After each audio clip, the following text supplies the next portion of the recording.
Ceci est un livre audio autogénéré par Google. Criminalité en col blanc, délinquance d'affaires et financière, délinquance fiscale. Introduction.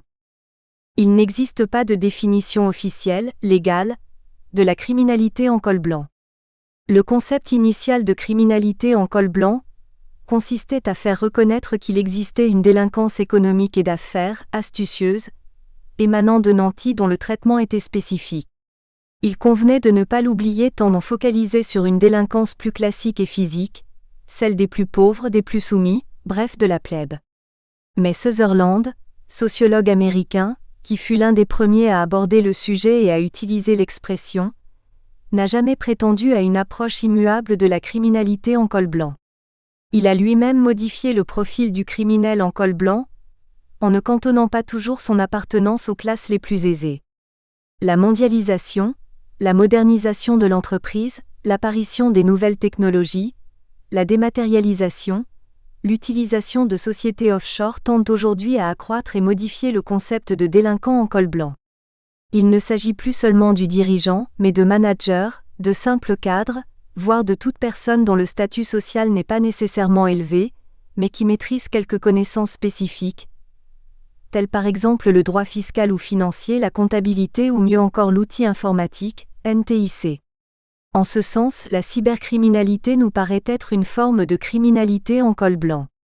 Certes, la question est encore débattue dans la mesure où cette cybercriminalité peut selon certains avoir un autre but que le but économique, qui était une des caractéristiques de la délinquance en col blanc. À titre d'exemple, le cyberterrorisme vise plus l'État, le politique que l'ordre économique. Mais on ne saurait de nos jours restreindre à la seule délinquance économique stricto sensu la criminalité en col blanc. Elle concerne aussi notamment le monde politique. Les magouilles politico-financières sont ainsi souvent qualifiées explicitement de criminalité en col blanc. En définitive, la criminalité en col blanc est devenue au fil des ans une sorte de fourre-tout, du fait même des progrès technologiques de la variété de la délinquance dont les auteurs sont parfois à l'étranger. Elle risque de perdre son intérêt sociologique, qui était l'origine de souligner que les classes populaires n'avaient pas le monopole du crime.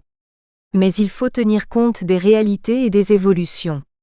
Les compétences des cadres ou employés dans divers domaines techniques permettent aussi à une classe plus populaire en dehors de celle des possédants ou ceux de la haute société, de réaliser des infractions qui se distinguent de la criminalité classique. L'importance de ces infractions essentiellement économiques, financières ou fiscales, par le biais de plus en plus de nos jours de l'informatique, la relative absence de réprobation sociale ou de prise en considération des victimes, le traitement souvent particulier de cette délinquance par rapport à la délinquance classique mérite encore une attention particulière. Sous le titre très générique, criminalité en col blanc, délinquance d'affaires et financière, délinquance fiscale, seront abordés quelques aspects de cette délinquance sans prétendre à l'exhaustivité afin de mieux la comprendre, la cerner, la prévenir ou la réprimer. 5 thèmes seront successivement abordés. Le premier concerne une réflexion et un décodage théorique ou pratique de la criminalité en col blanc, réflexion sur la criminalité en col blanc. Le second vise les moyens de lutte contre la criminalité en col blanc tant à titre préventif que curatif. 2. Le renseignement, la prévention, la répression. Le troisième est relatif à un problème de grande actualité en matière de fraude lié à la dématérialisation et la cybercriminalité. 3. Fraude, cybercriminalité, dématérialisation. Le quatrième concerne le droit fiscal et plus particulièrement la pénalisation actuelle de ce droit, les comptes bancaires non déclarés et les régularisations. 4. Droit fiscal, pénalisation du droit fiscal, compte bancaire non déclaré, régularisation. Le cinquième thème est original. Il est montré à travers l'affaire Elf, prototype de la criminalité en col blanc, comment le petit écran construit et transforme l'information relative aux affaires financières, de la télévision à la construction et la transformation de l'information à travers l'affaire Elf. Partie 1. Réflexion sur la criminalité en col blanc. La partie 1 comporte 3 sous-titres. Le premier est intitulé 1. Corsaire ou pirate ? La guerre économique contre la démocratie se mène en col blanc. Voyant les cols blancs en première ligne dans la conduite de la guerre économique, Bruno Brochenin s'interroge sur le point de savoir s'ils se font les auxiliaires de la République et de sa défense ou des mercenaires délinquants récusant les lois de la France. Mais comment peuvent-ils se positionner quand les politiques semblent s'affranchir des principes fondamentaux de la Constitution française ?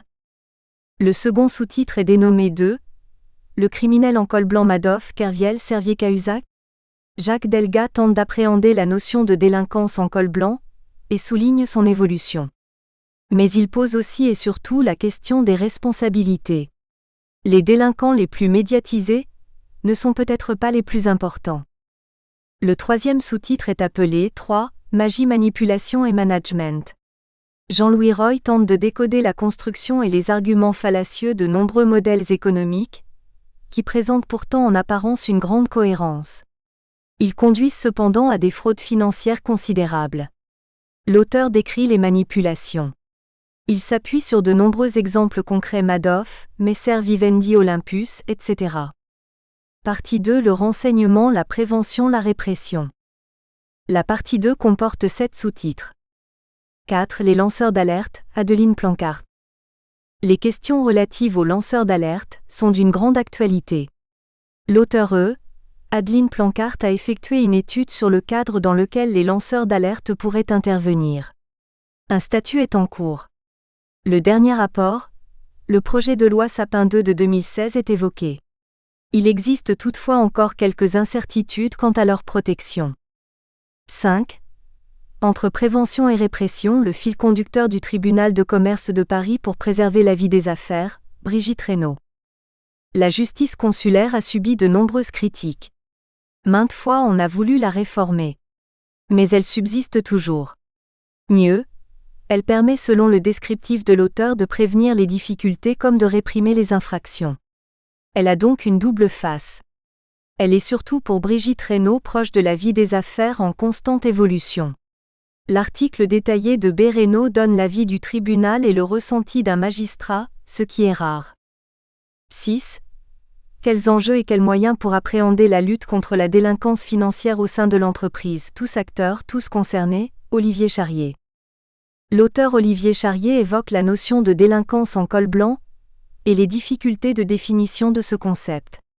De plus et surtout à travers des exemples appropriés, il cite et décode de très nombreuses affaires aussi sensibles que célèbres liées à la délinquance d'entreprise, à la délinquance d'affaires, à la délinquance financière, à la délinquance fiscale, etc. Les moyens de lutte ne sont pas oubliés. 7. Rémunération des dirigeants de sociétés cotées et risque pénal, Fabrice Bien. Pour Fabrice Bien, l'importance des rémunérations des dirigeants des grandes sociétés ou des indemnités de révocation, Golden Parachute, Golden Hello, retraite chapeau, etc., proportionnées souvent aux résultats boursiers à court terme pose problème en l'absence de loi véritable. Ces derniers sont souvent alors encouragés à des prises de risques en matière de stratégie, au mépris parfois de l'éthique des affaires et surtout du droit. 8. La lutte contre la délinquance économique et financière, l'évolution française, Stéphane Almacéanu. Selon l'auteur Stéphane Almacéanu, il existe une progression depuis une vingtaine d'années dans l'efficacité de la lutte contre la délinquance économique et financière en France. Le rôle de l'Agence de gestion et de recouvrement des avoirs saisis et confisqués, AGRASC, qui devrait encore s'accroître dans les années à venir est important. 9. Réflexion sur la corruption, son impossible répression et son contournement par les infractions de droit commun, David Sénat. Le délit de corruption est fréquent en matière de délinquance d'affaires, ou plus généralement de crimes en col blanc au sens large du terme. Mais constate David Sénat, ce délit est difficile à établir. La démonstration d'un pacte de corruption, élément indispensable et complexe. Certes, les magistrats se fondent aussi sur des infractions autres souvent complémentaires. Il en est pas exemple ainsi de l'abus de biens. Mais cette dernière infraction ne saurait être une alternative à la difficulté actuelle de démontrer la corruption. 10. Répression de la délinquance d'affaires, les dangers du principe de précaution, Paul Lefebvre. L'auteur Paul Lefebvre attire l'attention sur le fait qu'en matière de droit pénal des affaires notamment, le doute ne profiterait plus à l'accusé. Il serait devenu générateur de responsabilité pénale. La présomption d'innocence ne serait dans bien des cas plus respectée. Les magistrats, au lieu d'établir la preuve de la connaissance d'un fait ou d'un agissement délictuel, ont tendance à affirmer, faute de démonstration, que le dirigeant ne pouvait pas savoir que l'atteinte aux principes essentiels de notre droit est plus généralement dénoncée. Partie 3. Fraude, cybercriminalité, dématérialisation des flux financiers. 11. Les risques d'une circulation non maîtrisée des flux financiers et informationnels sur Internet. Frédéric Echen. Frédéric Echen, expert particulièrement qualifié, évoque et explore le commerce des produits financiers en ligne, la cyberfinance, la cybercriminalité, les comportements déviants. Il constate l'accroissement important de fraude du fait d'Internet, canal de l'argent sale. De nombreux exemples sont cités. 12. Le numérique criminogène. Éric Meillan. L'auteur Éric Meillan, spécialiste en la matière, reconnaît que la délinquance basée sur le numérique, et surtout la délinquance financière, constitue un bastion très difficile à investir pour la police et la justice de l'État. Il s'interroge sur ce nouveau monde du numérique et cette domination notamment par les grands groupes américains. Quid du rôle de l'Europe ? Il constate que les valeurs humaines vacillent dans ce nouvel environnement numérique. Partie 4. Évasion fiscale, compte non déclaré, régularisation, pénalisation du droit fiscal. 13. Lutte contre les comptes bancaires étrangers non déclarés. Les contribuables doivent régulariser leur situation fiscale personnelle. Nicolas CYS. Nicolas CYS, avocat fiscaliste, traite de la lutte contre la fraude fiscale et surtout des procédures de régularisation offertes aux contribuables retardataires. Il détaille avec grande précision ces procédures qui doivent être réalisées auprès du service de traitement des déclarations rectificatives. 14. Quand Amazon tombe dans la délinquance fiscale ou l'extension de l'abus de droit. Maxime Lemarquis. Maxime Lemarquis étudie à titre principal le cas Amazon, 0,1% d'impôt sur les bénéfices en 2013, et plus accessoirement cite quelques autres cas.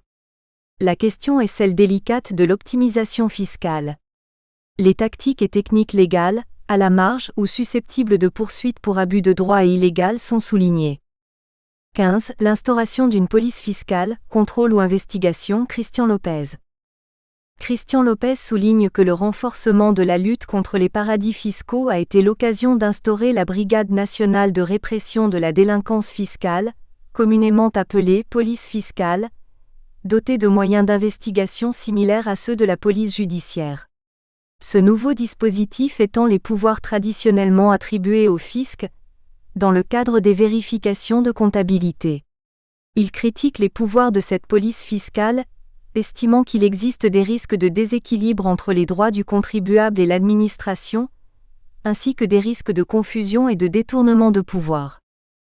Partie 5. 16. De la délinquance financière au scandale judiciaire, la construction de l'information télévisée. Grégory Carto. À partir de l'affaire Elf relative à la délinquance d'affaires et financière, l'auteur Grégory Carto montre le hiatus qui existe entre la réalité judiciaire et la réalité télévisuelle. Partie 1. Réflexion sur la criminalité en col blanc. 1. Corsaire ou pirate ? La guerre économique contre la démocratie se mène en col blanc. Par Bruno Brochenin. La délinquance en col blanc s'inscrit sur fond de guerre économique. Les paradoxes de l'époque laissent l'honnête homme perplexe. S. Almaceanu décrit un arsenal judiciaire impressionnant, pour des résultats modestes au regard du pillage économique généralisé. Il faut aller jusqu'en cassation et à la Cour européenne des droits de l'homme, pour faire entendre Q', en raison de l'atteinte qu'il porte à la liberté d'expression, en particulier au droit pour les salariés de signaler les conduites ou actes illicites constatés par eux sur leur lieu de travail, le licenciement d'un salarié prononcé pour avoir relaté ou témoigné de bonne foi, de faits dont il a eu connaissance dans l'exercice de ses fonctions et qui, ils étaient établis, seraient de nature à caractériser des infractions pénales, est atteint de nullité. En parallèle, la Commission européenne prépare sa directive sur le secret des affaires, de quoi faire taire les démocrates. Le col blanc est homme de pouvoir dans l'entreprise. Sa dérive délinquante procède de l'abus de position. Son insertion sociale est son bien le plus précieux, en même temps que la condition de son escroquerie éventuelle. Se préserver des regards s'avère la condition critique de sa survie. Sur son territoire, toute immixtion devient menace et tous les moyens sont bons pour influencer les pouvoirs publics, empêcher leur intrusion, alléger les normes et le contrôle de leur application, pour maîtriser la sphère médiatique, empêcher information indépendante et prise de parole libre, pour contrecarrer la pratique syndicale, pour divertir l'attention du public. Dans la France républicaine, l'entreprise est devenue l'institution par laquelle chacun pourrait accéder à la liberté réelle, et y trouve les moyens d'assumer ses engagements. Cela nécessiterait un accès réel à l'information, pour exercer réellement la liberté de penser. Un accès réel aux lieux de parole, pour exercer réellement la liberté de dire. Un accès réel aux moyens financiers, pour exercer réellement la liberté de faire. Confronté à une idéologie prétendant soustraire l'économie aux lois de la cité, à des hommes de main travestis en hommes d'État, à des communicants oscillant entre démagogie, menace et instillation du doute, voilà le citoyen submergé par le sentiment d'impuissance. Dans son travail, la démocratie y est activement combattue. Dans sa vie active. Endetté pour ses études et son premier logement, et il le restera longtemps. Dans la vie politique, les postes électifs sont distribués par les partis préalablement au scrutin. Dans le débat médiatique, les communicants tiennent la scène pour d'occultes mandataires. Dans son intégrité physique, l'empoisonnement de l'air, de l'eau et de la terre sont sans recours. Dans sa sécurité juridique, les procédures épuisent toute dénonciation d'un entrelac de textes abscons, contradictoires et attentatoires aux principes démocratiques fondateurs de la République. La crise perpétuellement invoquée ne masque plus un régime corrompu, embrumé par les relents du fantasme bimillénaire d'un empire d'Europe dont les armées feraient prospérer l'économie, fleurir les arts et les sciences. L'espoir s'y réfugie dans l'aspiration à la démocratie, au travail en ville ou au village, en France et en Europe, garantie par l'application d'un droit conforme à ses principes. Un guide destiné aux entreprises par les autorités dresse un autre tableau. L'économie de marché est traversée par différentes logiques économiques qui rendent la pratique de l'intelligence économique incontournable. En marge des circuits économiques traditionnels, on voit le développement et l'extension de commerces illicites, trafic d'êtres humains, trafic d'armes et de drogues et de produits de contrefaçon. Et pour affiner l'industrie de la contrefaçon et sa diversification, il faut au préalable que les responsables puissent réunir des informations précieuses sur les produits de référence, d'où le recours à l'espionnage économique et à toutes les possibilités d'action que cela comporte. On assiste surtout à des conquêtes commerciales de plus en plus agressives.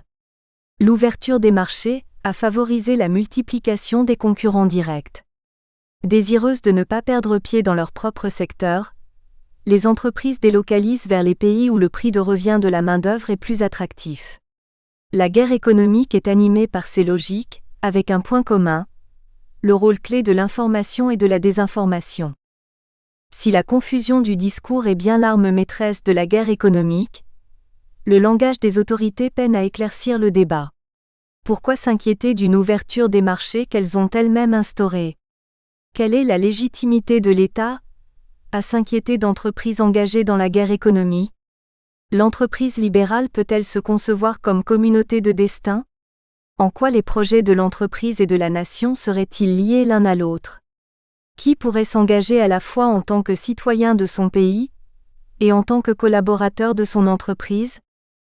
Dans une économie française dominée par de grands champions, la dépendance des TPE-PME leur est fatale. Les délocalisations fragilisent des filières entières, au point que les autorités en appellent à la coopération entre les acteurs. N'est-il pas extraordinaire que cela doive être dit? Le patriotisme aurait-il encore un sens dans l'économie française? La coopération serait-elle légitime dans un régime libéral?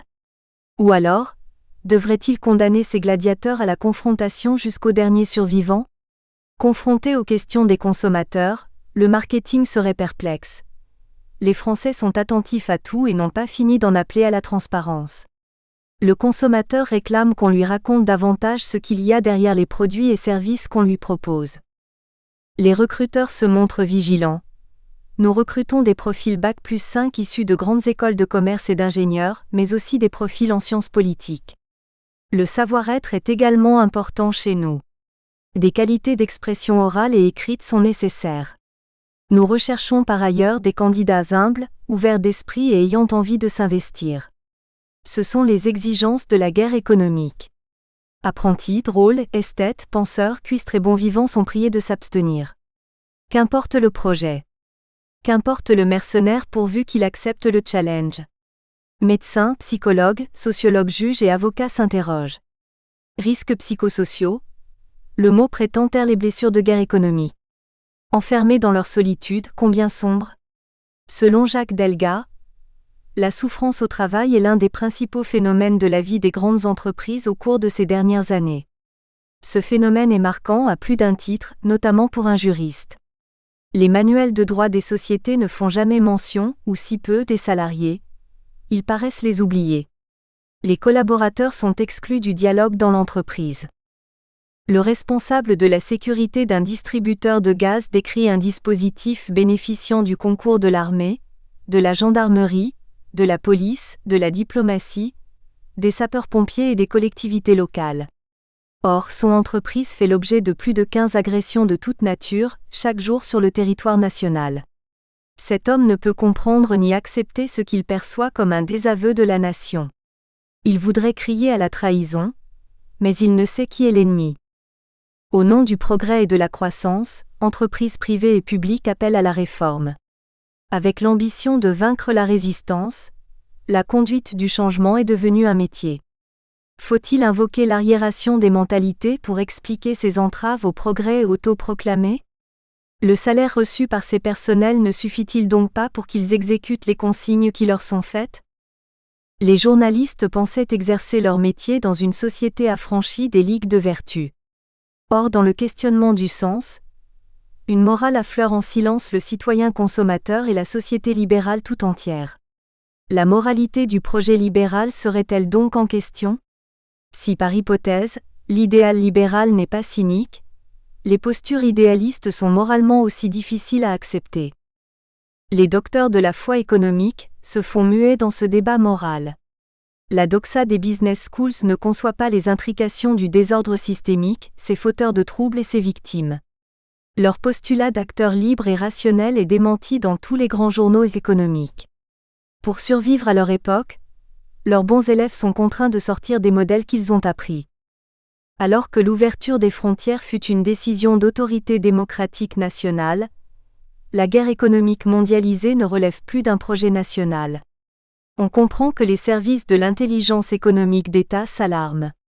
Leur appel au patriotisme étonne toutefois, puisque la situation procède du renoncement par l'État de porter un projet national consensuel. C'est ce qu'exprime sans ambages Bernard Carayon, député UMP, dans une interview donnée au Figaro. LF. Que pensez-vous des accusations d'espionnage américain lancées par Edward Snowden ? BC. Elles m'apparaissent d'autant plus crédibles que ce type de guerre entre amis, par intrusion dans les circuits de télécommunications, est une histoire ancienne. L'ensemble du dispositif de renseignement des États-Unis est mis au service des entreprises américaines et de leurs intérêts stratégiques. LF, vous avez des exemples ? BC, oui, plusieurs. Au lendemain de la chute des tours jumelles, des douaniers américains sont descendus dans les ports français et se livrent de toute évidence à du renseignement économique sous couvert de lutte antiterroriste. En outre, les émissaires de l'American Press Post sont déployés pour identifier des opportunités économiques. De son côté, la CIA a créé il y a 13 ans In-Q-Tel, une société de capital risque qui détecte à l'échelon mondial des technologies innovantes susceptibles d'être utilisées par les 500 plus grosses entreprises américaines. Enfin, les États-Unis ont dopé de façon prodigieuse la Defense Advanced Research Project Agency dont le rôle est d'intercepter toute information stratégique sur les réseaux planétaires. Nous sommes là au cœur du scandale, via le programme Total Information Awareness qui a été rebaptisé récemment Terrorism Information Awareness pour ne pas éveiller les peurs. Instrumentalisé dans la guerre économique, le droit devient une jungle inextricable. La qualification des faits s'avère difficile pour la délinquance astucieuse en col blanc.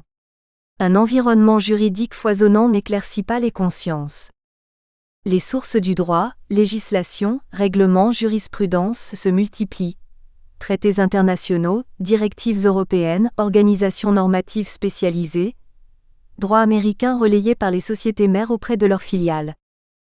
Les cabinets d'affaires disposent de tout moyen pour des montages internationaux complexes. Les entreprises privées se dotent de structures transnationales difficiles à appréhender par des autorités cantonnées à leur territoire national. Les technologies accroissent les transactions en volume, en complexité et en rapidité. Elles s'avèrent inextricables pour tout contrôleur, externe ou interne à l'entreprise. La sophistication du discours marketing et les moyens consacrés à sa diffusion parviennent à travestir les vérités les plus crues des décennies durant. Le lobbying oriente les textes en amont et leur application en aval. Les arguties pseudo-scientifiques offrent des moyens dilatoires inépuisables. Les abeilles ne meurent pas des poisons dont on inonde les champs mais de causes multifactorielles. Le chantage politique, too big to fail pour les banques, emplois, permet enfin d'obtenir le droit qu'on n'aura pas obtenu autrement. Le droit devient une contrainte que les experts promettent de circonscrire et de circonvenir. L'économie grise prospère dans la même proportion que la dette des États, aussi impuissants à collecter l'impôt qu'à prémunir les populations de la loi du marché. Loi du plus fort cautionnée par une science dévoyée par le darwinisme social, elle nie le droit, la civilisation, l'humanité et la vie. L'entrepreneur d'aujourd'hui n'est ni plus ni moins victime que d'autres dans l'impasse économique, sociale et écologique du monde contemporain. Alors, tous innocents ? Montages sophistiqués et informatiques produisent des comptabilités absconses. Dans l'entreprise tendue vers la performance, il importe que chacun puisse la vérifier. Les praticiens se réfèrent aux résultats opérationnels, EBIT. Earning Before Interest and Tax. Selon qu'ils soient négatifs ou positifs, l'entreprise perd de ses moyens ou les accroît. L'IERS. Marque déposée, indice d'engagement et de responsabilité sociale, évalue l'engagement de la personne morale dans le contexte national, subordination assumée à la fonction régalienne. L'IBET.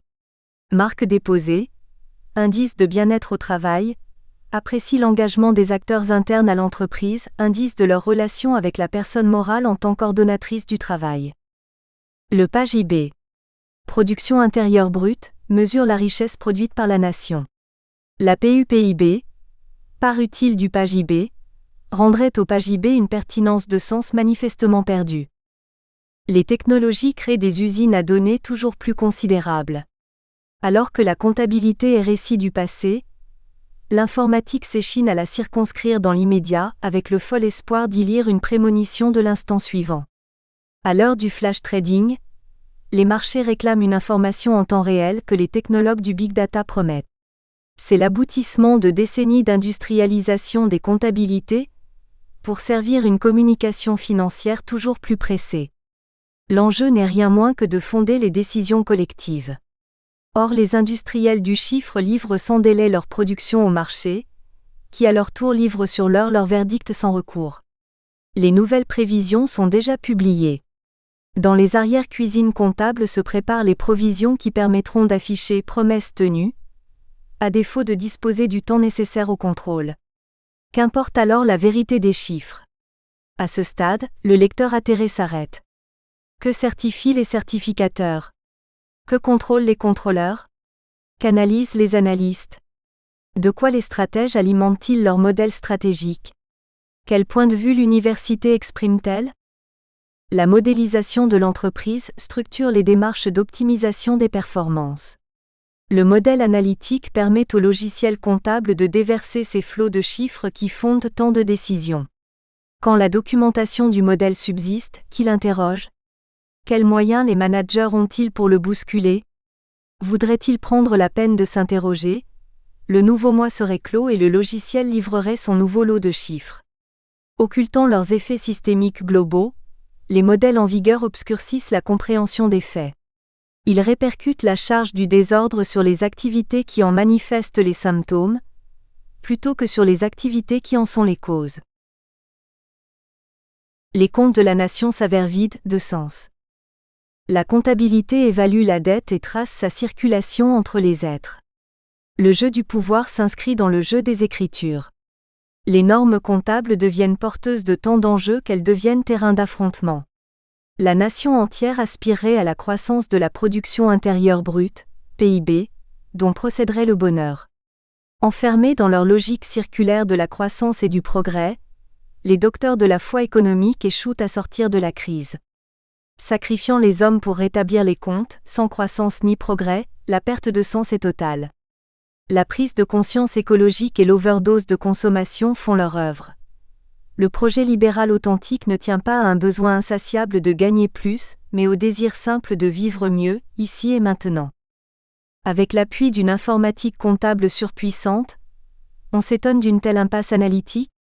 Dans l'espoir de favoriser la libération du désir individuel, la res publica privatisée prétend réconcilier désir et dette dans la clarté des Écritures. D'une égale amoralité, pouvoir et désir ne sauraient pour autant échapper à l'examen de moralité. Les milieux d'affaires parlent volontiers d'éthique. L'homme d'action interroge ses valeurs, quitte à y contrevenir dans la nécessité. L'éthique ne se substitue pas au système moral auquel elle se réfère, mais la caution de la légalité ne peut justifier ce que les valeurs récusent. Les profiteurs séduisent les êtres en perte de repère. Le déontologue assène ses verdicts, le storyteller enjôle, l'expert se fait oracle, le sondeur rassure l'échantillon représentatif de la population. Le débat public contradictoire s'avérant nécessaire à l'interprétation des chiffres, par pragmatisme ou par fidélité à leur idéal, les praticiens doivent lever le secret. Comptabilité sans science ni conscience n'est que ruine de l'économie libérale. Alors qu'une analyse démocratique des comptabilités paraît simple, rien de tel ne se produit. La crise témoigne du bras de fer entre deux systèmes de pensée. Le régime militaro-rationaliste oblige en silence l'idéal libéral à une lente maturation. S'opposant aux aspirations des acteurs comme aux contradictions que lui inflige la nature, le pseudo-rationalisme positiviste trahit une dégénérescence de la raison.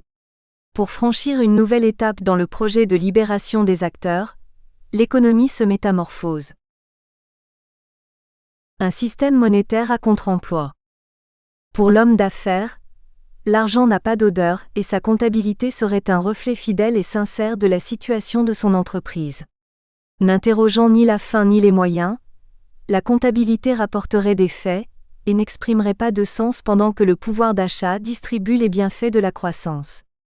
N'est-il pas magique que l'objet monétaire réalise tous les désirs ? Expression du rêve libéral, la circulation monétaire concrétise la circulation du pouvoir de réaliser le désir de chacun. L'émission monétaire est le moyen d'une collectivité politique pour régler ses dettes et collecter l'impôt. C'est tout le miracle des écritures comptables que de parvenir à inclure dans un coût de revient une dette envers l'autorité souveraine sans autre source qu'elle-même. Un système symbolique d'exercice du pouvoir, contrainte invisible, mais réelle. Le pouvoir dont est dépositaire l'État s'avère reconnaissance symbolique de la confiance mutuelle et condition d'épanouissement de la liberté individuelle, faute de quoi l'individu sombre dans l'angoisse. L'État incarne symboliquement le mystère d'une vie, aspirant à se déployer selon sa finalité immanente.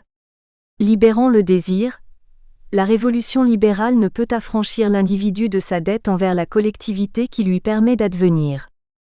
La création monétaire permet un fractionnement, une distribution et une circulation de l'expression du désir qui engendre la dette, et du pouvoir de le réaliser.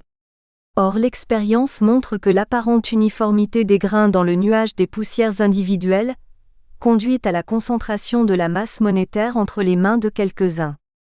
Un effet systémique conduit de l'égalité formelle à l'iniquité réelle et à l'impuissance du plus grand nombre.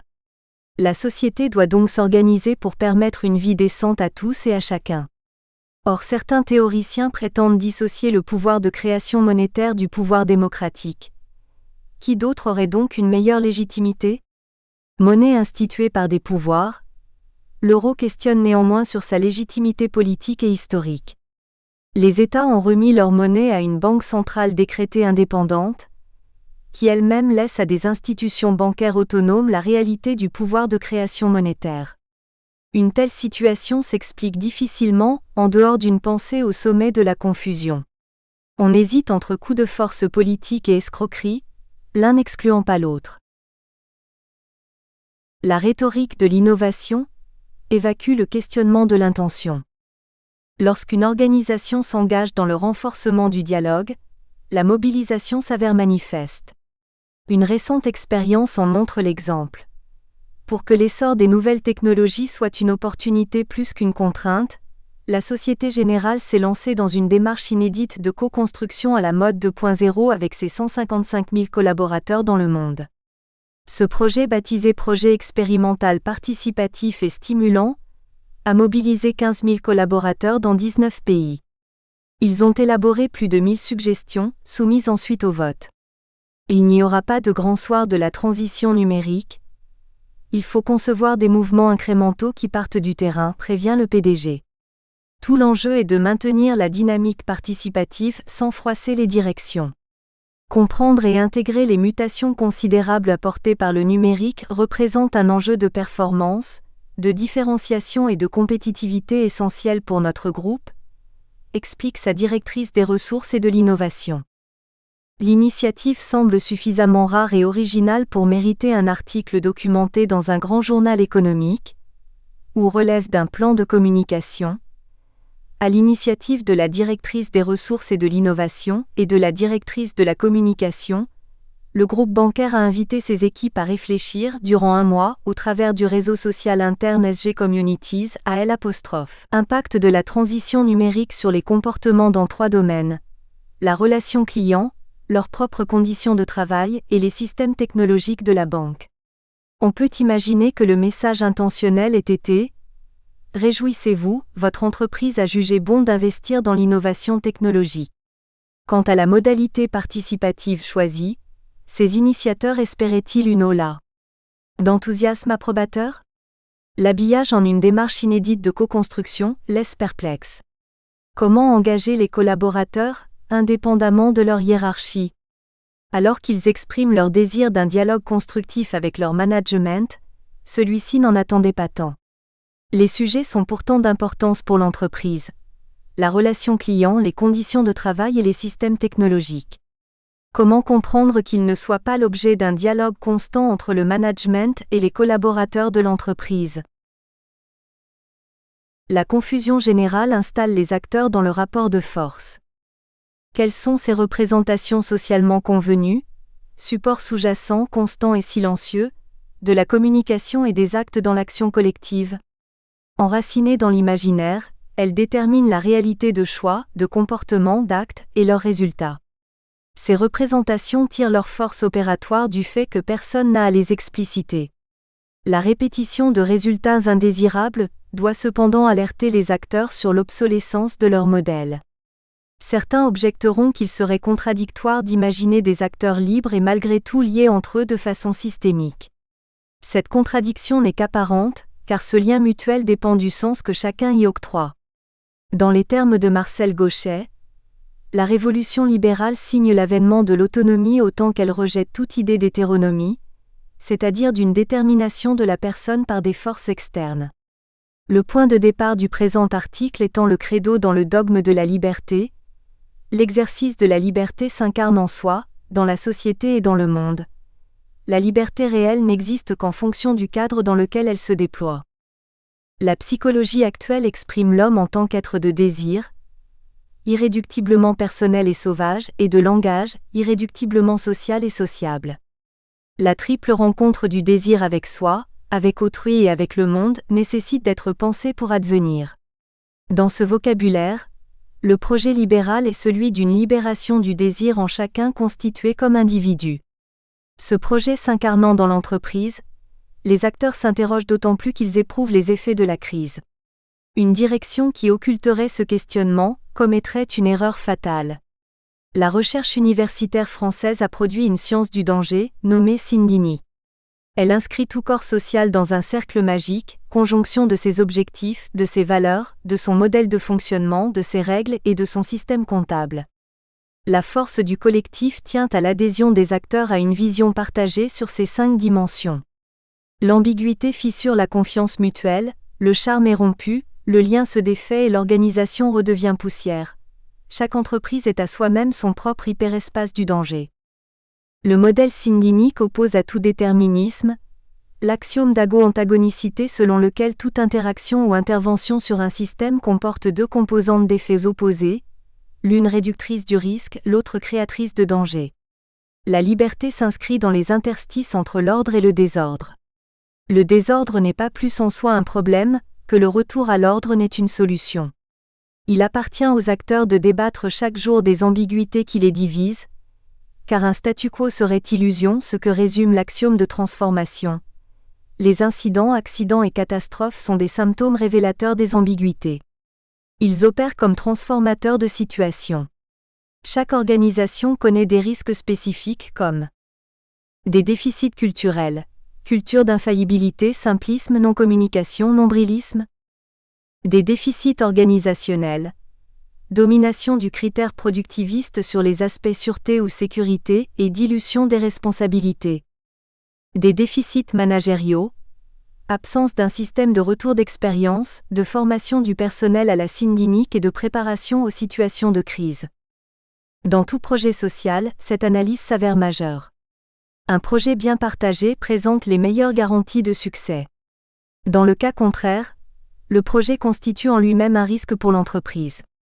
Dans les occurrences avérées de fraude, les acteurs auront laissé le pacte social se vider du sens dont ils étaient l'unique caution. Faute de dialogue et sous l'emprise des compétitions, ils entrent dans une spirale de repli et de pression mutuelle. Le management apprécie d'autant moins le risque qu'il croit.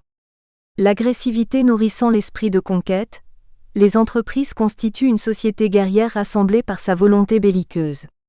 Ne pouvant attenter durablement à l'intégrité de l'autre, elles installent un jeu dont le but est d'obtenir allégeance et paiement d'une somme d'argent. Avec ses guerres entre voisins et ses joutes, le Moyen-Âge témoigne d'un tel fonctionnement exprimé par la symbolique héraldique. Aujourd'hui, la guerre des marques et des logos s'inscrit dans une logique similaire.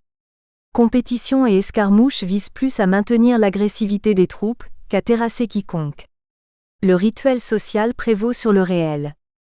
La manifestation symbolique de l'adhésion des acteurs conditionne la survie du collectif, au point d'y constituer l'essentiel de la vie sociale.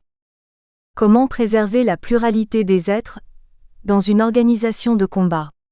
L'intimité personnelle imprègne la question sociale dans un projet libéral, où la sexualité exprime le désir libéré. Avec la libération sexuelle, le projet libéral propose une nouvelle synthèse du corps et de l'esprit. Le mariage d'amour fut une des conquêtes libérales permises par le salariat qui affranchit les tourtereaux de la tutelle patriarcale. Aujourd'hui, ce mariage est déstabilisé sous l'effet des conceptions défendues par la Cour européenne des droits de l'homme. Le projet libéral abolit les morales sexuelles et religieuses traditionnelles pour une laïcité qui demande à être connue du public ou même des juristes traditionnels. Tout est en substance autorisé en matière de pratiques librement consenties. Quel rapport avec le modèle d'organisation dans les entreprises?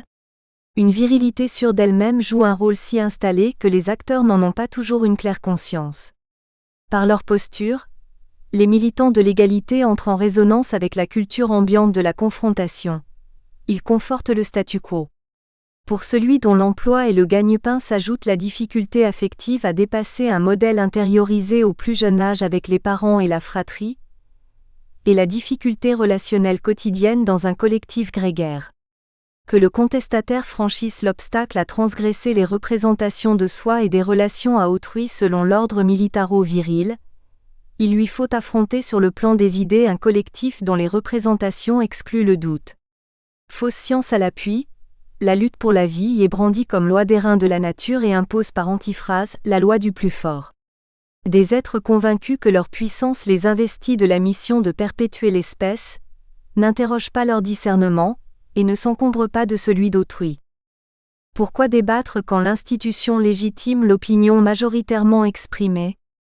Lorsque la frontière de la morale et de la légalité résulte du rapport de force, comment préserver l'inaliénabilité du citoyen dans une relation salarié-employeur ou dans une relation client-fournisseur? Le débat est cantonné au huis clos de l'état-major. Alors que le changement s'impose sur la foi d'orientation définie, en haut lieu, la conduite du changement mate les résistances éventuelles. Le dogme de l'infaillibilité du prince impose aux conseillers d'agir dans l'ombre, et fait le lit des réseaux d'influence. La communication prend une dimension magique et la mesure de la performance vérifie plus le respect des consignes que leur efficacité réelle. Refusant d'exposer ces contradictions, ce type d'organisation préfère se trouver des motifs externes au changement. Les acteurs s'enferment dans la langue de bois, déni collectif, car aucun n'est ni sourd, ni aveugle, ni fou. Percevant trop bien la menace, chacun s'en protège en faisant comme s'il ne savait pas. Cette langue irritante exprime un attachement à un modèle, idéal plus qu'idéal, qu'elle défend symboliquement. Quitte à couvrir d'authentiques coups de force ou escroqueries véritables en bandes organisées. La langue de bois n'hésite pas à invoquer la morale et le droit. En France, les républicains auront mis plus d'un demi-siècle pour abolir l'esclavage, et un de plus pour inscrire dans le droit la séparation de l'Église et de l'État. Aujourd'hui, au nom de quoi la compétitivité aurait-elle une valeur contraignante supérieure à celle du droit ? Le droit faisant explicitement référence aux usages, aux bonnes mœurs, à la bonne foi, il appartient au juge d'apprécier. La propension de la pensée libérale à s'absoudre de toute morale est bien plus apparente que réelle. La difficulté à mettre en cohérence la pratique, le droit et la morale requiert écoute réciproque et dialogue. Les débats entre praticiens, philosophes, religieux et juristes ne sont pas chose nouvelle. La particularité historique du moment tient surtout à ce que les acteurs paraissent mieux travailler à la confusion des idées qu'à leur clarification. Or l'escroquerie intellectuelle trouve régulièrement son mobile dans l'escroquerie matérielle. Les cols blancs seraient-ils les corsaires ou les pirates de la guerre économique ? Une personne morale très ambiguë. La société libérale proclame l'égalité en droit, mais engendre un héros plus conforme à son idéal. La personne morale peut choisir de naître ou de mourir, ou de vivre indéfiniment. Elle accumule sans fin les moyens d'agir, quand la mort redistribue les cartes entre les êtres de chair. Cet être désincarné ne souffre ni peine ni douleur, et ses actes ne prêtent qu'à responsabilité limitée. Aveugle au sens et inaccessible à l'engagement, il sera surpris par les résurgences du sens. Un peuple surnaturel échappe à son créateur, et n'en reconnaît plus la tutelle. Peuple libéral idéal, il ne se reconnaît que dans la nation idéale du libéralisme, l'espace-temps universel. Partout et nulle part, ce surhomme nietzschéen concrétise l'homme libre dans le ciel des idées libérales. Champion et entrepreneur en sont l'incarnation métaphorique sur Terre. Peu importe les subterfuges de la personne physique, pourvu qu'elle se montre digne de son rôle. L'acteur devrait-il ôter son masque sous prétexte de vérité ? Il s'égare, ceux qui prétendent lutter contre le dopage. Le champion représente un surhomme plus vrai que nature. Son rapport à la vérité est métaphorique.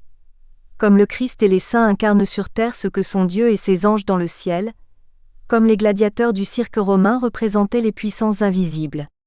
Les systèmes d'idées diffèrent, mais leurs expressions formelles se font écho dans les rassemblements populaires, manifestations votives financées par les puissants, autant d'occasions de communier pour une société, une époque, une civilisation, un régime. Le peuple des grands ectoplasmes libéraux engendre à son tour un menu peuple d'auxiliaires à son service. Les postes qu'il peut créer et supprimer à sa guise. La personne morale délègue ses droits opérants selon les conditions décrites par les fiches de poste pour réaliser ses projets. Ces êtres immatériels prennent une importance immense dans des sociétés focalisées sur la réalisation matérielle du progrès et de la croissance, car ils concentrent ce pouvoir, surnaturel, de mobiliser des moyens apparemment infinis nécessaires à des volontés sans bornes. Morale ou physique, la personne semble se décrire selon la même structure, nom, statut, rôle, droit et niveau de liberté associés au droit. Entre personne physique et personne morale, un parallélisme formel mais trompeur facilite quiproquos et manipulation, car leur jeu est asymétrique, en droit et en fait.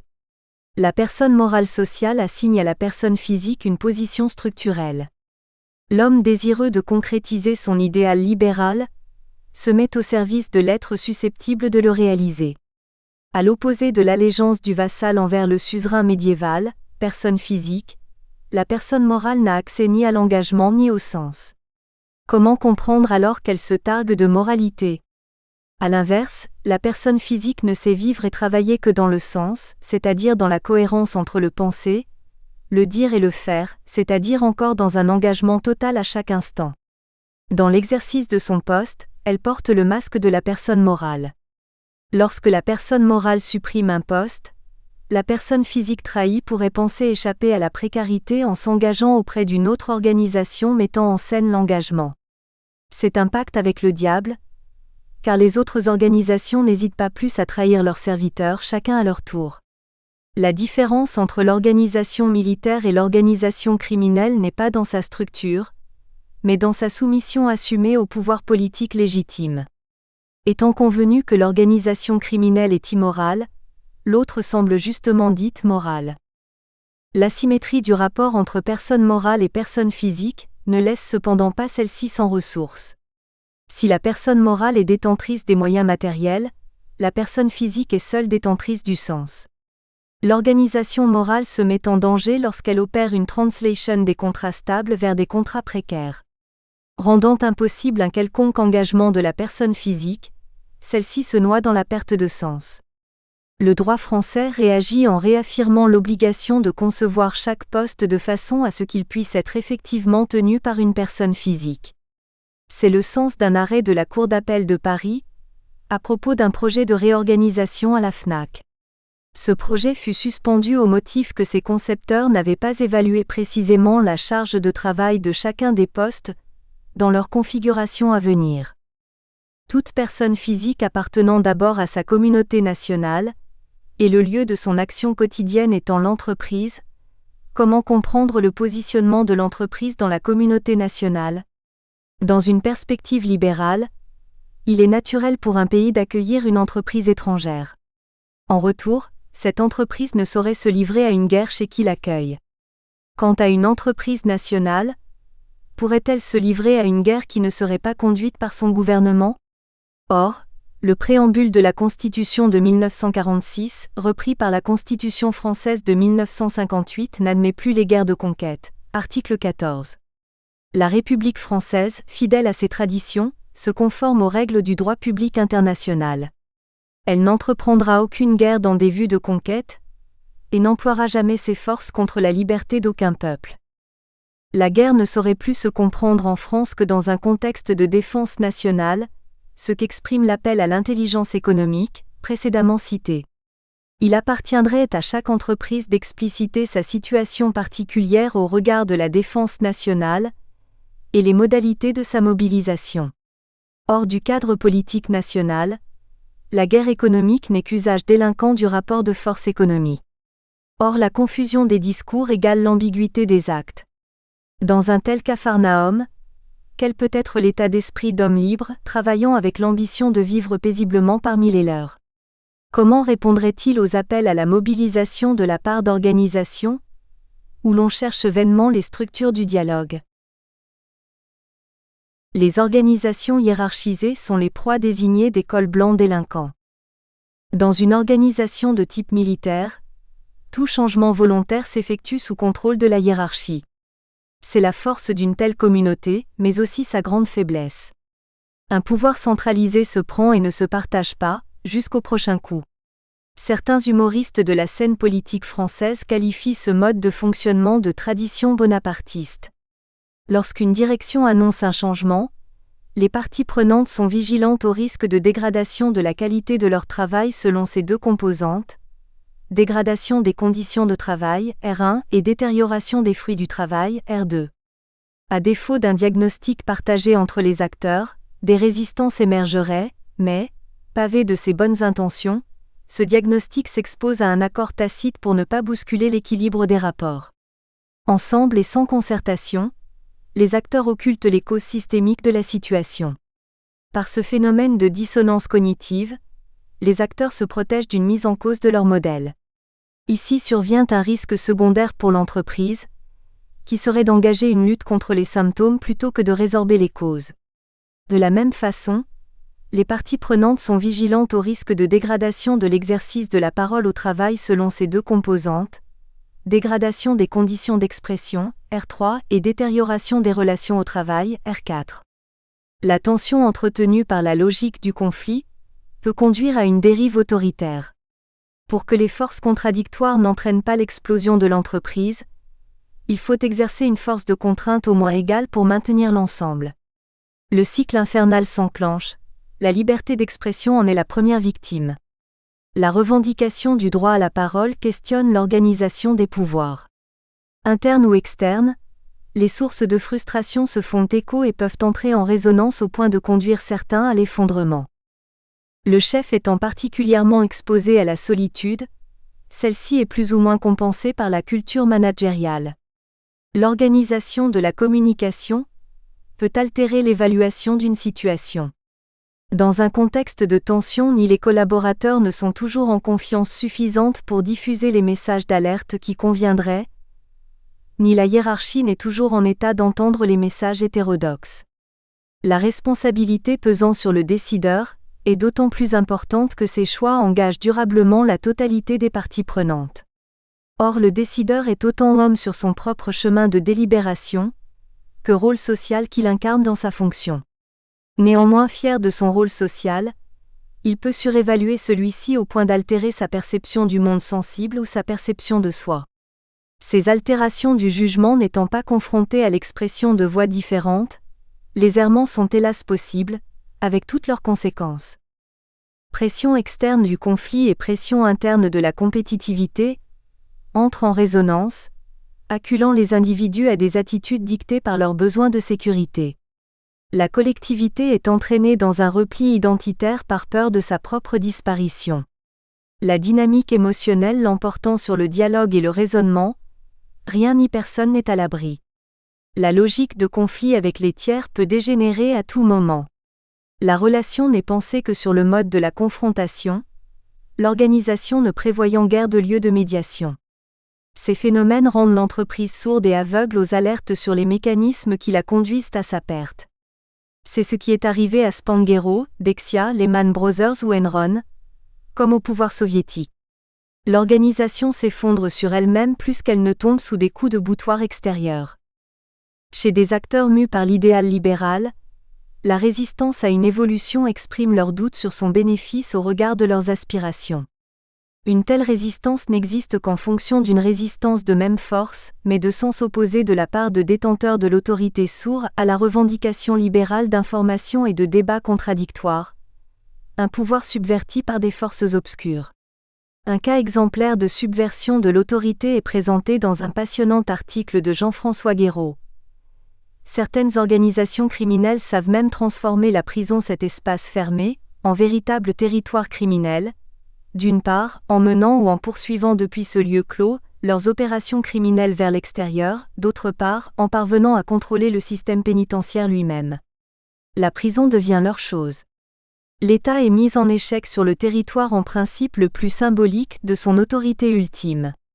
Ces organisations criminelles savent donc imposer leur souveraineté jusque dans les murs, transformant l'administration pénitentiaire en spectateur de leur pouvoir carcéral.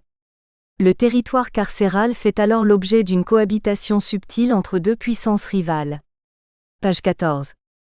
Un pouvoir hiérarchique qui se soumet à un autre entraîne toute l'organisation dans sa dérive délinquante. Les acteurs sont déstabilisés puisque la structure censée les protéger devient menace. Le désarroi augmente d'autant plus que les structures du dialogue n'existent pas pour se concerter et résister collectivement. Ces cas de subversion interne du pouvoir en sont d'autant plus graves et difficiles à surmonter. Pire encore, le phénomène installe face à face les puissances rivales. La guerre menée depuis des décennies par l'administration américaine contre les multinationales de la drogue prospère, en même temps que ces organisations prospèrent elles-mêmes. Il s'agit d'une vraie tradition américaine. Tout phénomène social devenu insupportable se voit déclarer la guerre. Il y eut la guerre à la pauvreté, année 1960, puis au crime et à la drogue, année 1970, et enfin au terrorisme, année 2000. Or, jusqu'à présent, aucune de ces guerres n'a semblé remporter beaucoup de succès, page 24. Les premières victimes de cette guerre sont les minorités fragiles. Exclues, leurs jeunes sont entraînés dans une économie parallèle qui leur offre une carrière. Il convient d'observer cette espèce criminelle si particulière des gangs criminels, car elle est en pleine expansion depuis la seconde moitié du XXe siècle. Les méga-gangs de rue et carcéraux représentent un phénomène criminel globalisé, dont aucun continent n'est épargné, qui touche aussi bien l'Occident que des pays en voie de développement. Sur une planète de plus en plus urbanisée et en butte à de vastes flux migratoires se forment des gangs de jeunes armés, responsables de violences criminelles considérables et déstabilisantes pour des régions entières. Leur émergence sur tous les continents et leur institutionnalisation font qu'il n'est plus possible de les analyser en termes uniquement de pathologie. Leur normalité, au sens non pas moral, mais de la sociologie d'Émile Durkheim, est désormais le symptôme de transformation profonde des villes contemporaines, page 14. Ces luttes publiques contre des organisations délinquantes s'avérant ambivalentes, que dire lorsqu'elles visent des symptômes, le décrochage des jeunes, l'obésité, le diabète, les troubles vasculaires, les addictions en tout genre, sans attaquer les causes. Avant de basculer dans un fonctionnement délirant, des affaires pourraient alerter les acteurs. Paradoxalement, le soupçon démobilise largement dans les sociétés contemporaines. Les dérives de l'Institut pour les œuvres de la religion, Banque du Vatican, montrent que ce soupçon touche les institutions les plus respectables. 10 jours après l'arrestation du comptable du Vatican, la magistrature italienne dénonce le risque élevé que la Banque du Vatican ait servi de canal de recyclage destiné à masquer des opérations illicites pour une partie des détenteurs de comptes. Ne s'égare-t-on pas autant à mettre en cause l'Église qu'à se focaliser sur quelques individus? Le modèle organisationnel n'est-il pas bien plus en cause? De tels cas d'une dérive délinquante de structures organisées sur un modèle hiérarchique montrent surtout la faiblesse d'une vision unitaire du pouvoir. Beaucoup penseront que les entreprises sont, dans leur immense majorité, à l'abri de telles dérives. Dans son exemple de la mafia mexicaine, Jean-François Guéraud décrit comment l'aveuglement général a pu durer des décennies durant. Nombre de travailleurs sociaux, de représentants des églises, de politiciens et de sociologues ont pratiqué en toute bonne foi une négation acharnée. D'abord, ils ont nié l'existence même du phénomène, qui ne pouvait que constituer un mythe destiné à stigmatiser. Ils ont ensuite refusé aux street gangs le statut d'organisation criminelle. Les autorités judiciaires et nombre de sociologues ont mis une vingtaine d'années à admettre que ce gang de prison avait muté en gang de rue. Cet aveuglement a été encouragé par la Mexican Mafia elle-même qui n'a eu de cesse, avançant masqué, de placer en Californie, auprès de décideurs politiques et de leaders d'opinion naïfs, des affidés faisant valoir ses points de vue, page 23. Quelle peut être l'ampleur de l'aveuglement sur des phénomènes qui, pour être moins violents, n'en sont pas moins graves? Le sociologue Michel Vacalouli décrit la dérive ordinaire d'une organisation en perte de sens. Le manager de proximité est sollicité à la fois comme réducteur de complexité face à la multiplication des interfaces et des objectifs contradictoires et comme dernier recours, pour remettre les collaborateurs dans l'intégrité de l'entreprise au moment où ils peinent à se reconnaître dans les orientations stratégiques de celle-ci. Il s'agit de donner du sens, en faisant comprendre aux collaborateurs la valeur ajoutée de leur travail, en inventant des argumentaires pour les convaincre, les motiver, les mobiliser. Le manager est ainsi dans une tension permanente, confronté à la résistance des collaborateurs, au manque de coopération, à la pression de la hiérarchie. Combien sont-ils à exprimer aussi clairement la perte de sens du travail, au point qu'il faille s'y inventer des argumentaires? Le constat revêt d'autant plus d'importance qu'il s'agit d'une entreprise d'excellente réputation, à la tradition sociale bien ancrée et nullement menacée sur le plan économique. Les gangs en col blanc savent user de psychologie. Si le métier de psychologue consiste à aider chacun à assumer sa part d'angoisse, d'où vient l'évidente prospérité de l'angoisse et des psychologues? Dompter l'angoisse étant une condition essentielle de sa métamorphose libérale, chacun peut éprouver le besoin de recourir à un médecin de l'âme. La science a mis à jour la force de l'inconscient et expérimenté la puissance d'impact des mises en scène émotionnelles. C'est pourquoi les artistes exercent une responsabilité majeure lorsqu'ils se font hommes de main de sombres commanditaires.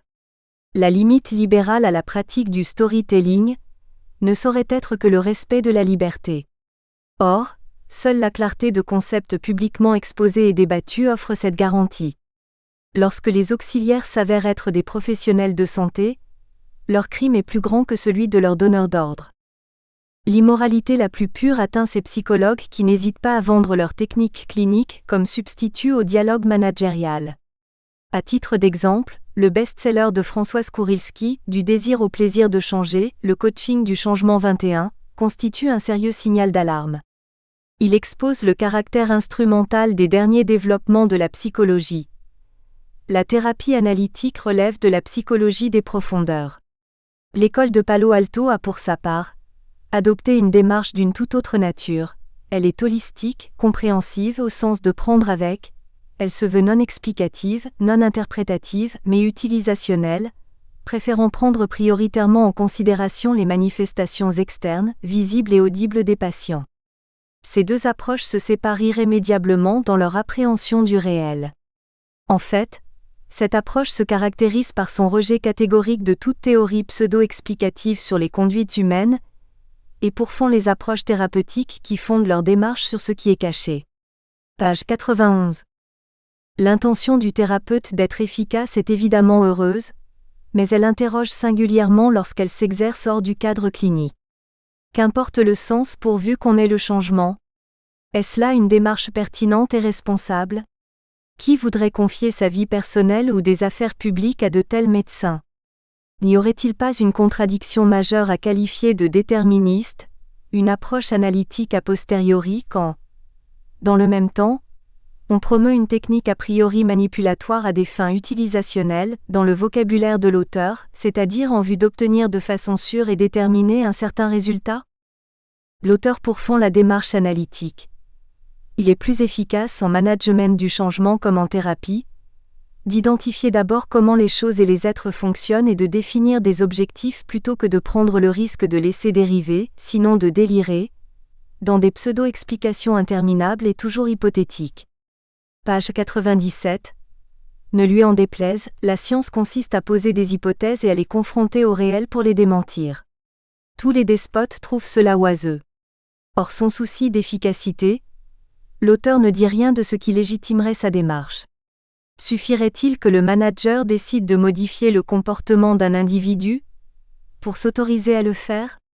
Le manipulateur serait justifié a posteriori par son succès éventuel, au regard de l'objectif qu'il aurait lui-même déterminé. Dans une double régression infantile, l'un se mettrait en situation de solitude impuissante face à un autre en position de surpuissance solitaire.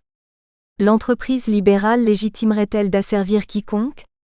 Une telle psychologie traite la personne en tant qu'objet, l'enfermant dans une solitude que seule la rencontre du sujet aurait pu briser. C'est l'inverse de la démarche analytique qui sollicite la personne en tant que sujet. Une certaine forme d'entreprise apprécie cette psychologie formaliste qui sert sans état d'âme. Si elle prospère au service du changement dans l'entreprise, la psychologie comportementale ne permet pas de savoir pourquoi ou au nom de qui. L'organisation de type militaire est largement sourde aux aspirations et aux souffrances individuelles.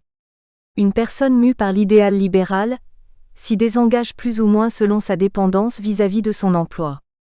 Elle peut en développer une posture de repli individualiste et de défiance vis-à-vis de toute organisation de combat collectif, parti politique ou un syndicat. Selon ses enjeux personnels, le recours individuel aux tribunaux peut lui sembler relativement efficace. Le consumérisme silencieux offrirait-il une issue? Le consommateur sillonnant son supermarché exerce seul son choix souverain, de prendre ou de ne pas prendre, sans s'en justifier, sans débattre avec quiconque. Les sirènes de l'individualisme consumériste s'avèrent qu'illusoire beauté et danger mortel. Les outils de gestion de la relation client et le data mining sont source d'espoir immense. Évacuant toute rencontre entre sujets, ils installent les acteurs dans un jeu de miroir absurde. La prospérité des technologies de l'information et de la communication procède de la même illusion. Pour un régime militaro-rationaliste, le renoncement consumériste constitue le meilleur de l'ordre républicain et la plus belle promesse de croissance. D'un point de vue libéral, ce serait trahison. Or la crise même démontre que les acteurs sont effectivement mus par leur idéal libéral. Les douceurs du consumérisme trouvant dans le revenu leurs limites, comment mettre au travail les rétifs? La manipulation psychocomportementale s'offre comme recours magique, accroissant les coûts cachés par un système comptable déjà opaque. Au service du mythe de la compétition marketée comme positive, elle prétend produire des winners. Quand la raison préconise la coopération, le mythe perpétuellement mis en scène fait prévaloir l'émotion et les vaines gloires. Entre anti-héros et héros, le choix est vite fait et ne laisse pas de surprendre. La compétition échevelée exprime la pensée périmée du XIXe siècle. Le Tour de France en est un exemple des plus désolants. L'existence du coureur n'ayant de sens que s'il monte un jour sur le podium, une telle minute vaut tous les efforts et toutes les compromissions. C'est ce qui constitue le spectacle nécessaire à ses sponsors. La lutte contre le dopage dope l'imagination. Certains d'être dupés, les enquêteurs mettent des années à établir comment. Prudentes, les instances du football français auraient détruit les prélèvements effectués en 1998 sur les joueurs de l'équipe de France. Il a été suggéré précédemment que le coureur du Tour de France pourrait aussi être perçu comme incarnation du mythe du surhomme. Plus authentique du point de vue libéral, cette perspective ne doit pas être confondue avec la mise en compétition. Le surhomme libéral se confronte à lui-même pour se dépasser. À l'inverse, le combat compétitif est une idée mortifère, contraire à la dynamique libérale d'une relation à autrui fondée sur le dialogue. La confusion en un événement de deux idées opposées ne sert pas la meilleure d'entre elles. Il faut appeler fable les histoires de super-héros massivement médiatisés pour véhiculer les fausses valeurs de l'individualisme. Les nommer mythes jetterait le discrédit sur d'autres mises en scène symboliques de vérité plus authentiques.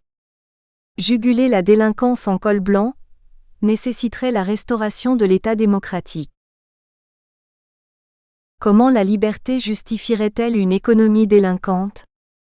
Dans la crise, les acteurs voudraient se réapproprier leur destin individuel et collectif. Face à la difficulté, une mise en perspective de la dynamique à l'œuvre peut ouvrir la voie. L'acceptation de l'illégalité et de l'immoralité dans le champ des possibles est nécessaire à la liberté, sauf à empêcher le voyage. Qui songerait à empêcher le voyageur de s'égarer ? On peut errer par excès de confiance en soi, dans un sentiment de surpuissance solitaire ou par défaut, dans un sentiment de solitude impuissante. Dans les conceptions d'un monde soumis aux forces de la nature ou à la puissance divine, la fusion de l'être dans sa communauté lui permet de survivre. Le désir de vivre chemine au prix de son confinement. Dans une société moralisatrice, la condamnation de l'erreur condamne la recherche et le progrès. Libération du désir, la promesse libérale reste celle du progrès et de la croissance économique. Au cœur de la dynamique occidentale, l'idée libérale pose l'égalité en droit comme fondement de la personne ainsi constituée en individu. Née en opposition au carcan de l'ordre social, la liberté individuelle émergente apparaît non seulement comme le bien le plus précieux de chacun, mais aussi en lui incarné, celui de l'humanité tout entière consacré par la Déclaration universelle des droits de l'homme. Dans ce nouveau catéchisme, le dogmatisme moralisateur devient immoral. L'universalité proclamée de la liberté individuelle dissout la communauté théocratique guidée par les représentants de Dieu ici-bas. La magie du verbe moderne met à bas l'immuable ordonnancement du ciel et de la terre, de tant de cosmogonie issue de la nuit des temps. Elle fait éclore la multiplicité des nations comme communautés choisies, avec leurs représentants séculiers. Les sociétés démocratiques occidentales naissent plus libérales que populaires, le printemps des peuples suivra. Au-delà des parcours singuliers, l'idée libérale révèle chacun à lui-même comme acteur de l'histoire. Cessant d'assigner ses encombrants devoirs, le legs des aïeux devient ce précieux héritage dans lequel chacun puise pour bâtir selon ses rêves. La société s'enivre de ses désirs. Le travail amène croissance et progrès. L'économie devient promesse de bonheur, l'assiduité au travail est sa morale. Née dans un monde perçu comme une grande horloge, la pensée libérale a chemin faisant renvoyé son Dieu horloger dans l'autre monde. Il lègue à l'humanité un monde sensible dont la science s'offre pour mission de révéler les mécanismes. Sous le nom de force, la science physique moderne occulte le mystère ultime de l'existence. Pour décrire les manifestations, elle se refuse à en interroger la nature. Une science économique borgne s'approprie les lois de la nature comme moyen de réaliser le désir dans le monde sensible. Pour décrire le fonctionnement de la grande horloge, la science des nombres est mère de toutes les sciences. Dans tous les domaines, données et équations rendent compte du tout, des parties et des rapports des parties au tout. La détermination libérale a domestiqué le monde, ne se connaît plus de limite. Le désir en liberté met en danger l'ordre social et écologique. Sur un plan théorique, la Déclaration universelle des droits de l'homme institue une communauté humaine unique. Sur le plan pratique, elle conduit à une fragmentation croissante des communautés réelles. Au nom du droit des peuples à disposer d'eux-mêmes, le nombre des nations indépendantes ne cesse de croître. Jusqu'où le fractionnement ira-t-il ? Avec l'appropriation des territoires, l'époque néolithique vit l'émergence des chefferies préparatoires à celle des grands États. La révolution libérale en marche sera-t-elle le renversement des empires par les collectivités minuscules ? Dans les civilisations rurales prélibérales, le tissu racinaire d'une vie sociale dense retenait les populations sur les terres, même ingrates, la force des solidarités permettant d'en tirer subsistance. Libéré, le désir individualiste détricote les solidarités. Les communautés rurales ne savent plus nourrir les leurs. Les pauvres s'agrippent aux îles urbaines, toujours plus déliées du territoire par les artifices de la technique. Sans Dieu ni maître, les communautés achèvent de s'y désagréger en masse submergées par le sentiment de solitude face à la surpuissance mathématique des lois du marché. Mues par un désir indompté, la force d'essorage des ressources naturelles sans cesse accrue par le progrès technologique semble condamner les masses au dénuement. La perte de sens actuelle vient autant de la déconstruction irrémédiable des repères antérieurs, que des promesses non tenues par l'ordre nouveau. Alors que l'État prétend administrer la marche du progrès, le libéralisme entretient avec lui un rapport paradoxal. Garant d'un ordre public indispensable au cours des affaires privées, il ne devrait pas y contrevenir. La démocratie impotente serait la solution élégante. Le rituel électoral périodique lui confère la légitimité populaire souhaitable. Grâce au scrutin majoritaire, le soutien d'une fraction du corps électoral suffit. Les solidarités locales et corporatives éradiquées, les énergies individuelles trouvent un nouveau réceptacle dans le projet national vaguement présenté. Entre deux élections, l'appareil d'État se fait syndic des lobbies pour administrer la chose publique dans un climat propice aux affaires privées. Au nom de quoi la puissance publique ou la délibération démocratique contreviendrait-elle aux lois naturelles ? Les contrariés n'amèneraient que désordre. La main invisible est sûre d'elle-même, la bonté divine en moins. L'homme libéré de la tutelle divine se livre avec enthousiasme à la tyrannie des sciences appliquées. Le naufrage des dictatures du progrès sous l'égide des démocraties populaires a clos le débat. Foin des lendemains qui chantent, les cerbères du marché promettent du sang et des larmes chaque jour, laissez faire, laissez passer. Or voilà les masses qui puisent une force de communion nouvelle dans l'ordre du vivant. Son surgissement dans la modernité en impose l'évidence, pratique de fait, et mystique dans ses conséquences psychosociologiques. Aujourd'hui à nouveau, la société démocratique se saisit de sa liberté de parole. La tyrannie des marchés ne serait que le faux-nez d'une authentique plutocratie. Ne voyant plus guère la différence entre les servitudes d'antan et le service d'une dette perpétuelle, le peuple regretterait les solidarités communautaires immémoriales au regard de l'implacable solitude du grand nombre dans la compétition des égos. La confiscation de la croissance et du progrès alimenterait la contestation. Il ne faut cependant pas s'y tromper. Les populations continuent à croire les promesses de bonheur pour tous par le progrès. Aux représentants du peuple de trouver les moyens d'une délibération du désir plus apte à lui survivre. Comment mettre le holà à la délinquance de guerre économique ? Dans une entreprise organisée sur le modèle militaire, développant sa stratégie propre hors de toute référence à un projet de la communauté nationale, ou de façon plus restreinte, de ses propres parties prenantes, il s'agit d'engager des mercenaires pour mener une guerre économique privée sur un territoire étendu à la planète entière, affranchi des frontières ancestrales. D'un point de vue patriotique, les cas de subversion interne de l'entreprise sont source de dérives délinquantes des organisations. Les risques pour le pays à laisser de tels cas prospérer sont accrus, lorsque ces organisations forment un écosystème de la délinquance mondialement organisé. Il y a là un enjeu national majeur pour les défenseurs de l'ordre public et les citoyens. L'appel du gouvernement à la coopération entre acteurs français de l'économie semble révéler une prise de conscience de la contradiction entre le projet collectif d'une part, et la guerre économique dans un monde sans frontières d'autre part. Cet appel sera toutefois de faible portée s'il ne s'accompagne pas d'une nouvelle formulation, forte et partagée, du vivre ensemble en France. D'un point de vue libéral, une volonté affichée de vaincre la résistance au changement apparaîtrait comme une volonté de réduire l'autonomie des personnes et de les placer en situation précaire pour les contraindre, incompatible avec la liberté en tant que valeur fondatrice du projet libéral. D'un point de vue écologique, une organisation mondialement délinquante n'a aucun scrupule à se nourrir des fruits du pillage de l'écosystème planétaire. Les possibilités de négociation avec elle sont nulles pour les parties prenantes. Les risques de dommages irréparables à la nature ne sont pas plus acceptables que les atteintes à l'ordre social.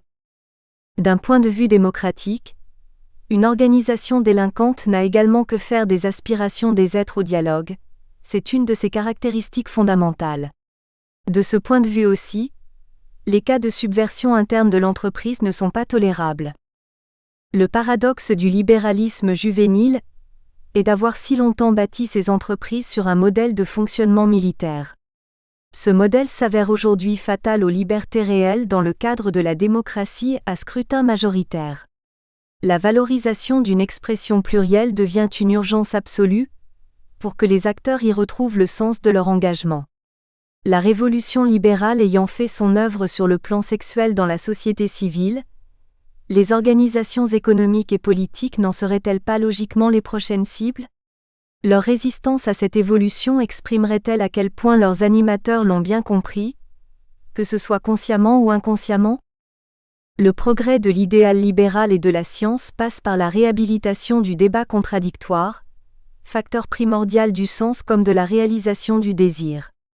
Le droit au débat contradictoire n'a de sens et n'existe que dans le renoncement à tout a priori, fût-il moral. Reste a posteriori à confronter le désir à soi, à autrui, à la société et au monde. La liberté brute advenant dans le réel par une construction du langage, l'aventure libérale est une entreprise de la parole libérée. Les valeurs morales sont questionnées pour ce à quoi elles servent, guidées dans l'incertitude. Le progrès de la liberté est une entreprise de la parole, où la morale de la liberté guide l'entreprise libérale vers sa modernité.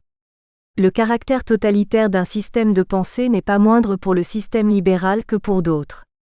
L'idéal libéral étant né du combat contre l'autoritarisme, l'affirmation autoritaire du désir est une tentation constante du libéralisme. Aujourd'hui, il ne survivra à cette contradiction que dans cette prise de conscience. Tout désir porte en soi désir d'autrui et du monde, condition de son mûrissement et de sa réalisation dans le dialogue. Le refus du dialogue est immoral pour le... Nous espérons que vous avez apprécié cet aperçu. Pour continuer à écouter ce livre audio sur Google Play Livres, utilisez le lien dans la description de la vidéo.